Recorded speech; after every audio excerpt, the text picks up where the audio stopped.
Good morning students. आज हम nervous system के थर्ड सेक्शन की तरफ आ रहे हैं। इसके पहले हमने central nervous system, peripheral nervous system और तीसरा जो सिस्टम बताया था वो था ऑटोनॉमस नर्वस सिस्टम। तो ये तीनों नर्वस सिस्टम के बेसिक यूनिट्स के बारे में हमको डिस्कशन करना था। इसमें से हमने सेंट्रल और पेरिफेरल नर्वस सिस्टम के बारे में पूरे डिटेल्स कंप्लीट किए हैं। तीसरे यूनिट में अगर हम देखेंगे यहाँ पे तो autonomous nervous system as name suggest again it is showing the proper working in an autonomous manner, automatic manner you can consider.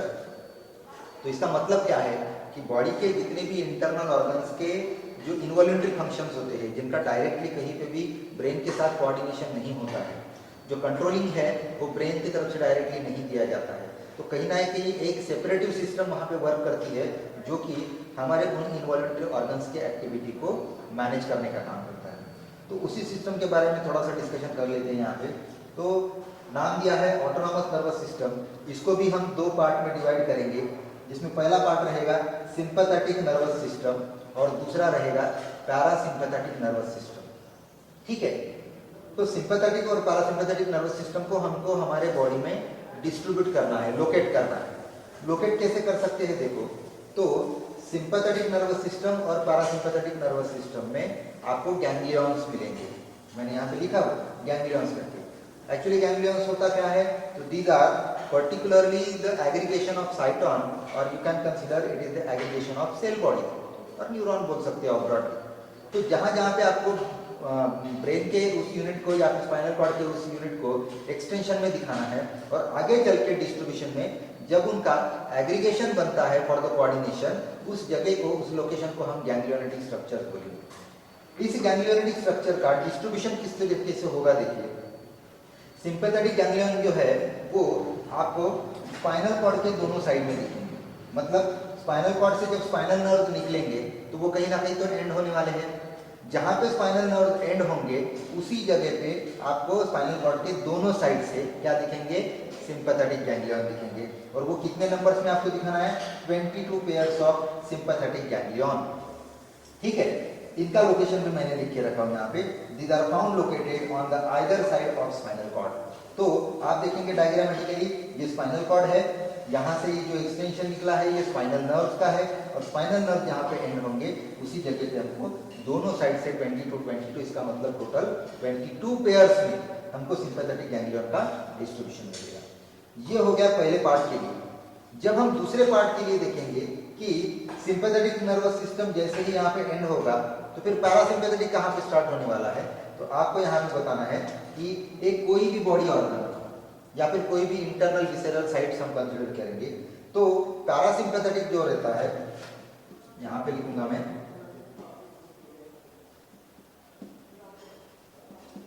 Parasympathetic जो है वो एक तो ऑन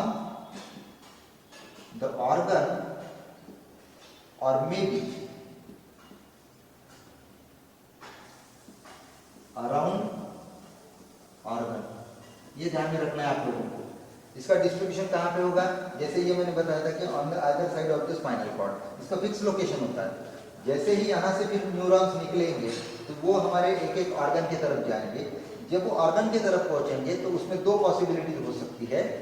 वो कैसे कि पैरासिम्पैथेटिक नर्वस सिस्टम को फॉर्म करने के लिए भी फिर से गैंग्लियन की जरूरत पड़ेगी। गैंग्लियन का फॉर्मेशन होता है, तो वो जो पैरासिम्पैथेटिक गैंग्लियंस रहेंगे उनका एग्जैक्ट लोकेशन आपको कहाँ पे दिखाना है, may be it is on the surface of the organ where it is get attached और कनेक्टेड, नहीं तो फिर उसके जस्ट अराउंड साइड में। जैसे ये एक पार्ट है, एक ऑर्गन है, एक तो ये इसके सरफेस पे दिखेगा, नहीं तो फिर कहीं तो भी यहाँ पे आजू बाजू में आपको उसके लोकेशंस में दिखाना पड़ेगा।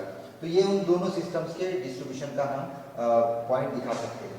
ये either side of the spinal cord and may be it is on surface of the organ और may be around the organ. दोनों चीजें क्लियर हो गई।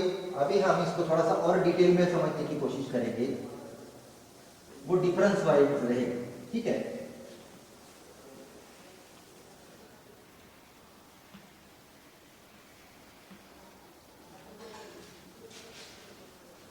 डिफरेंस वाइज क्या रहेगी, मैं यहाँ पे लिख देता हूं,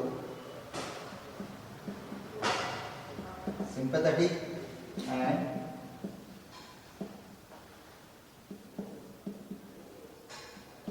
पैरासिम्पैथेटिक। सपोज करो कि ये इनका डिफरेंस है, आपको सभी पॉइंट्स यहाँ पे कवर होते हुए मिल जाएंगे। आपको लोकेशन में पहला डिफरेंस क्या दिखाना है कि ये जो है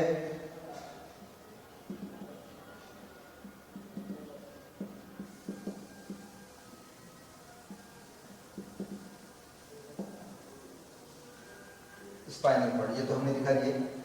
दूसरी चीज यहाँ पे लिखाना है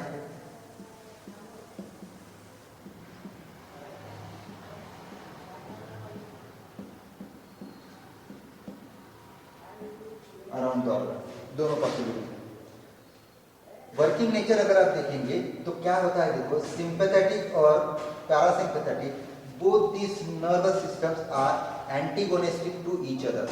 आप लोगों को बहुत बार ये वर्ड सुनने को मिला है एंटीगोनिस्टिक। एंटीगोनिस्टिक होता क्या है actually, it is opposite to each other. इसका मतलब समझ लीजिए कि अगर किसी ऑर्गन को सिंपैथेटिक नर्वस सिस्टम के थ्रू एक्टिवेट किया जाता है, स्टिमुलेट किया जाता है, तो उस एक्टिविटी को कंट्रोल करने का, प्रोहिबिट करने का या फिर उसको कम करने का काम जो है वो पैरासिम्पैथेटिक करेगा। कुछ जगह पे आपको ऐसा भी दिखेगा कि parasympathetic nervous system can work for the activation, for the stimulation, and likewise again the opposite action will be performed by the sympathetic। मतलब किसी जगह पे सिंपैथेटिक एक्टिवेटर है तो उसको प्रोहिबिट करने का काम पैरासिम्पैथेटिक करेगा, और किसी जगह पे पैरासिम्पैथेटिक अगर एक्टिवेटर है तो उसको प्रोहिबिट करने का काम सिंपैथेटिक नर्वस सिस्टम करेगा। दोनों के ये basic opposite to each other activity हम लोगों को दिखानी है। वर्किंग नेचर किस तरीके से चलता है, तो सिंपैथेटिक नर्वस सिस्टम में दो सिक्रीशंस आपको मिलेंगे, एक एड्रेनालिन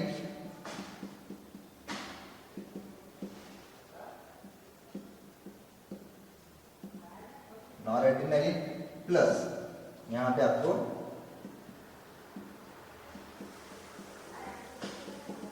एसिटिलकोलिन दिखेगा। ठीक है, वही अगर आप यहां पे कंसीडर करेंगे सेकंड पॉइंट में, इट ओनली सीक्रेट एसिटिलकोलिन। अभी ये क्या है, इनको आप न्यूरो हार्मोन्स बोल सकते हो, न्यूरो ट्रांसमीटर बोल सकते हो। मतलब सिंपैथेटिक नर्वस सिस्टम की वर्किंग के लिए adrenaline plus noradrenaline plus acetylcholine की जरूरत पड़ेगी, या फिर सीक्रेशन दिया जाता है, यहाँ पे एसिटिलकोलिन है। तो समझ में आ गया होगा आपको। एड्रेनालिन जिसको हम मोस्ट ऑफ द टाइम क्या बोलते हैं, इमरजेंसी हार्मोन, इमरजेंसी सीक्रेशन, जो कि बॉडी को कहीं ना कहीं एक्टिवेट करने का काम करेगा, स्टिमुलेट करने का काम करेगा, या फिर मैक्सिमम टाइम ये हाइपर रिएक्शन को शो करता है। फॉर एग्जांपल कंसीडर करना है तो किसी की पर्सन के सामने अगर कोई इमरजेंसी कंडीशंस आ जाती है तो उस कंडीशंस को हमको क्या करना है, किसी ना किसी लेवल पे चेंजेस में दिखाना है। तो कंसीडर कीजिए कि आपके सामने सडनली चलते चलते अगर स्नेक आ जाता है तो क्या होगा चेंज आपकी बॉडी में, आप दिखाएंगे वहाँ पे आपके पल्स रेट बढ़ेंगे, हार्ट बीट्स बढ़ेंगे, ठीक है ना, ब्लड प्रेशर बढ़ जाएगा आपका। ये सब चीज़ें क्या है, हाइपर रिएक्शन है। तो ये सब चीज़ें क्यों होती है, because at the time of emergency condition the adrenaline और noradrenaline can be secreted by the adrenal medulla.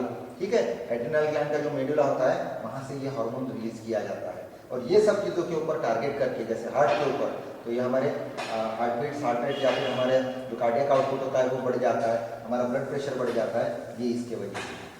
वही अगर इसको आप देखेंगे कि सडनली स्नेक अगर निकल जाता है तो क्या देखेंगे हम, स्नेक निकल गया है ये भी हमको पता लग जाता है, तो हमारे जो हार्ट बीट्स है, जो पल्स रेट है वो नॉर्मल हो जाते हैं, हमारा ब्लड प्रेशर नॉर्मल हो जाता है। इसका मतलब ऑटोमेटिकली ये वर्क कंप्लीट किया गया है। तो उसको कंप्लीट करने का काम कौन करता है, एसिटिलकोलिन करता है। तो stimulatory action will be given by the adrenaline and noradrenaline, और यहाँ पे दिया जाता है एसिटिलकोलिन। ठीक है, तो इसमें आप देखोगे इट इज, इस एक्शन को एड्रेनर्जिक एक्शन कहा जाता है, एंड दिस वन इज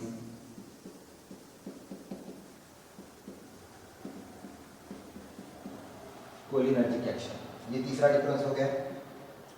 चौथे डिफरेंस की तरफ आते हैं तो फोर्थ नंबर का डिफरेंस क्या रहेगा, देखिए अभी जो मैंने डायग्राम में दिखाया था इस तरीके से,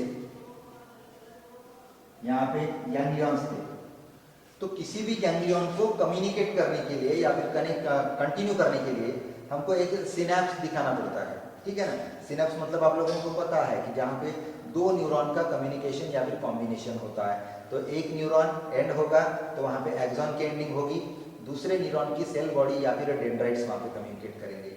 मैंने उस दिन भी आपको बताया था, जैसे ये डायग्राम देख लीजिए,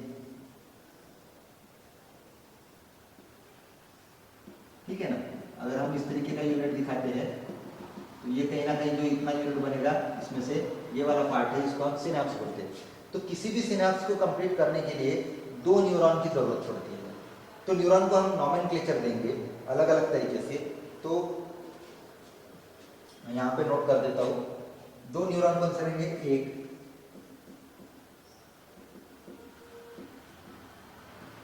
प्री सिनेप्टिक और दूसरा है पोस्ट सिनेप्टिक, ठीक है। इसी को हम प्री गैंग्लियोनिक बोल सकते हैं, this is the post ganglionic. तो यहाँ पे आपको पहले बताना है, प्री का मतलब प्रीवियस, तो गैंग्लियन के पहले का पोर्शन, और पोस्ट मतलब गैंग्लियन के बाद में का। तो दोनों के लिए डिफरेंस कैसे होता है, देखो सिंपैथेटिक नर्वस सिस्टम जो है इसमें जो भी न्यूरॉन्स रहेंगे इनमें आपको डिफरेंस क्या मिलने वाला है। तो यहाँ पे देखिए कि pre ganglionic neurons are shorter in length, यहाँ पे लिख रहा हूं मैं,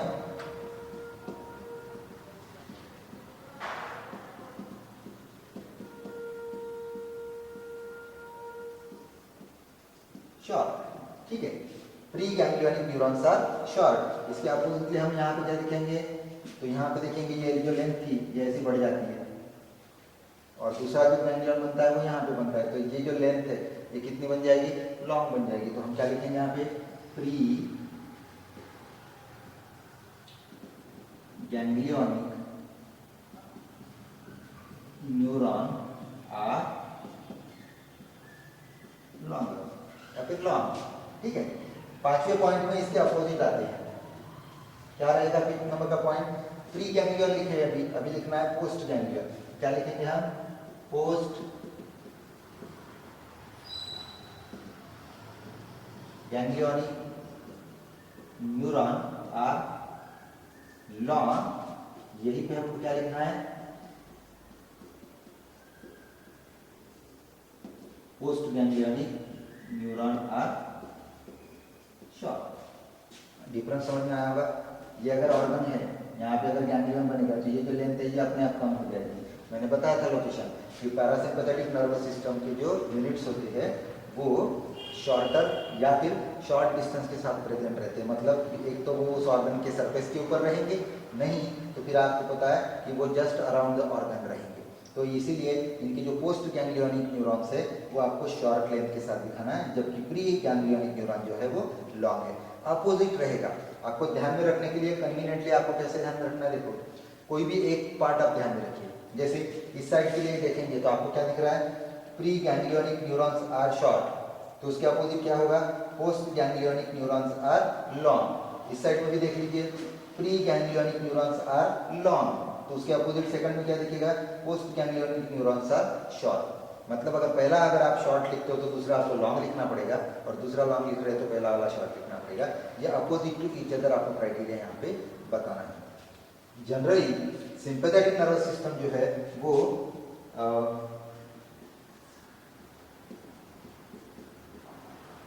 alertness, स्टिमुलेशन एटसेट्रा, इस तरीके के हाइपर एक्टिविटी को क्या करता है, वो प्रमोट करता है, ठीक है। वही अगर हम यहाँ पे कंसीडर करेंगे तो ये आपको कामनेस, रेस्टनेस, ठीक है, या फिर जिसको हम रिलैक्सेशन बोलते हैं उसका प्रमोशन देगा। तो स्पेशली जो साइलेंटनेस का काम होता है जिसको हम प्रोहिबिशन बोलते हैं, वो चीज़ आपको यहाँ पे दिखेगी। जनरली सिंपैथेटिक नर्वस सिस्टम जो है वो 3 F के ऊपर डिपेंडेंट है, ट्रिपल F। ये कौन से ट्रिपल F रहेंगे ये अभी हम लिखेंगे यहाँ पे, ट्रिपल F इस तरीके से। First one is flight, then fright and fight. आप देखेंगे तीनों में अपना जनरल ये एग्जांपल है, इसको आप कंपेयर करके देख सकते हो। फ्लाइट मतलब क्या है, अगर हमको किसी ऊंची जगह से अगर छलांग लगाना है तो उसके लिए आप क्या देखेंगे, चेंजेस बॉडी में, हम थोड़ा सा डर जाते हैं। जब भी हमारे माइंड में डर आता है तो फिर हम क्या देखेंगे कि जनरली हमारे पल्स रेट, हार्ट बीट्स या फिर जो हमारा कार्डियक आउटपुट होता है या फिर जो हमारे कार्डियोवास्कुलर सिस्टम के जो कंपोनेंट्स है वो थोड़े से एक्टिवेट हो जाते हैं। क्या होता होगा एक्चुअली वहाँ पे, तो एड्रेनालिन या फिर नॉरएड्रेनालिन जिसको हम बोलते हैं इमरजेंसी हार्मोन, ये वहाँ पे रिलीज किए जाते हैं। तो सडनली आप देखेंगे फ्लाइट के टाइम पे भी हमारी बॉडी की चेंजेस, हाइपर रिएक्शन की। फ्राइट, अभी जो बताया था डर लगना, ऊंची चीज से अगर देखते हैं तो भी डर लगता है, हम किसी भी चीज़ से अगर डरेंगे तो भी हमारे बॉडी में कहीं ना कहीं ब्लड प्रेशर जैसी चीज़ें जो है वो एनहांस होती है। तो यहाँ पे भी हम देखेंगे कि कहीं ना कहीं हमारे एड्रेनालिन का वर्किंग होता है। और तीसरा है फाइट, एग्रेशन। जब हमको गुस्सा आता है तो हम जनरली फिर एग्रेसिव हो जाते हैं और उस एग्रेशन के टाइम पे हमारे बॉडी का जो ब्लड सर्कुलेशन है वो हाईली स्पीड के साथ में जनरेट होना शुरू हो जाता है। तो वो सभी चीज़ें यहाँ पे फ्लाइट, फ्लाइट या फिर फाइट जैसे कंडीशंस जनरेट होंगे हमारे एनवायरनमेंट में, तो हम सडनली एक्टिवेशन के मोड में होंगे, स्टिमुलेशन के मोड में होंगे और उस टाइम पे हमारे बॉडी का कंट्रोलिंग कौन कर रहा है, सिंपैथेटिक नर्वस सिस्टम। फिर सडनली कुछ टाइम के बाद में हम देखते हैं, हम जैसे रिलैक्सेशन को शो करना शुरू कर देते हैं, at that time the working will be controlled by the parasympathetic nervous system. और इसीलिए यहाँ पे आपने क्या करना है, एक कामनेस, वेटनेस या फिर रिलैक्सेशन के पॉइंट को कंसिडर करना है। जनरली आप फिर से एक और चीज यहाँ पे देखोगे कि सिंपैथेटिक और नर्वस सिस्टम, पैरासिम्पैथेटिक के जगह पे और कुछ वहाँ पे यूनिट्स का जनरेशन हो चुका है कि हमारे पूरे ऑटोनॉमस नर्वस सिस्टम के डिस्ट्रीब्यूशन में हमारे स्पाइनल कॉर्ड का या फिर स्पाइनल नर्व्स का बहुत इंपॉर्टेंट रोल होता है। तो हम स्पाइनल कॉर्ड को डिस्ट्रीब्यूशन दिए थे दो अलग अलग कर्वेचर के साथ में, एक सर्वाइकल होता है और एक लंबर होता है, बराबर है, एस शेप का जो स्लाइडली फॉर्मेशन होता है। तो क्रैनियल प्लस सैक्रल ये जो है ये आपको एक साइड का कर्वेचर दिखाएगा और दूसरा सिस्टम जो है वो कहीं ना कहीं थोरेसिक को लंबर वाला रहेगा। तो थोरेसिक से और लंबर से आने वाले एक सिस्टम को यूनाइट करेंगे और क्रैनियल और सैक्रल जो है वो एक सिस्टम को यूनाइट करेंगे। इस तरीके से भी डिस्ट्रीब्यूशन कहीं ना कहीं दिया जाता है। तो ये पूरा सिस्टम जो ऑटोनॉमस नर्वस सिस्टम है, ये about maximum percentage level will be controlling the visceral sides of the body, so it is commonly called as the visceral nervous system also. तो visceral nervous system, autonomous nervous system या फिर autonomic nervous system, ये सब चीजें आप लोगों ने ध्यान में रखना है। तो this is all about related with the third component of the nervous system, that is ANS। तो ये जो डिफरेंस के पॉइंट है 5 या फिर 6 जो पॉइंट मैंने दिया हो, ये आप इसके एग्जाम्पल के साथ में ध्यान में रख सकते हो। ठीक है, अगर आपको कुछ लगता है ऐसा, कुछ डाउट आता है तो आप लोग कमेंट सेक्शन में पोस्ट कर सकते हो या फिर directly you can contact me. Okay, thank you.